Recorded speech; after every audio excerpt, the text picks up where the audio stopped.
Most people think Om is just a chant for peace. But in the middle of a battlefield, Shri Krishna revealed it as something far more unsettling to the ego. A key to the source of existence itself. A key to what? Not to calm, not to meditation. Something far beyond both. In the Bhagavad Gita, Shri Krishna says, Om iti ekaksharam brahma. Om is Brahman itself. Not a symbol, not a ritual, but reality behind everything.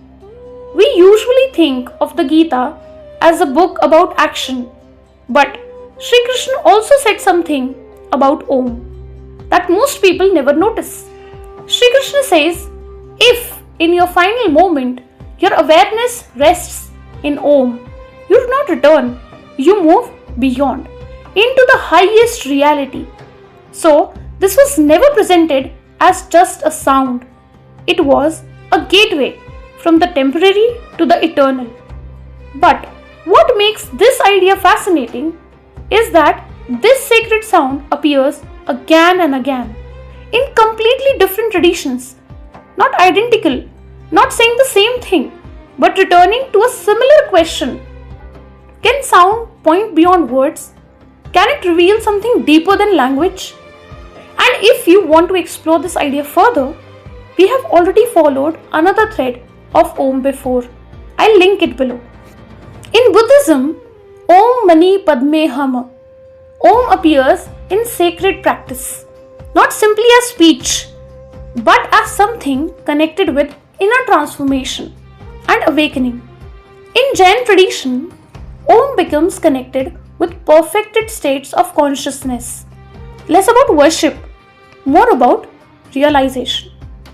And in Sikh philosophy, the idea shifts again, Ik Omkar, towards one universal reality, not many separate truths, but existence understood through unity.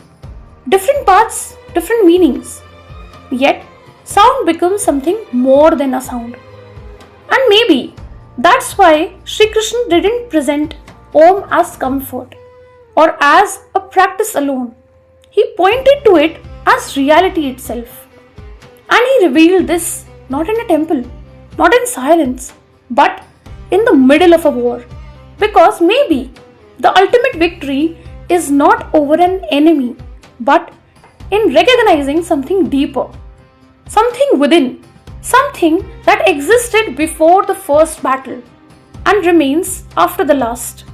That is Om. Not a sound you create, but a reality you remember. You are touching something humanity has always known. Follow the speaking thread and tell me in the comments, when Shri Krishna called Om reality itself, what do you think he meant? Why do you think civilizations kept returning to the sacred sound?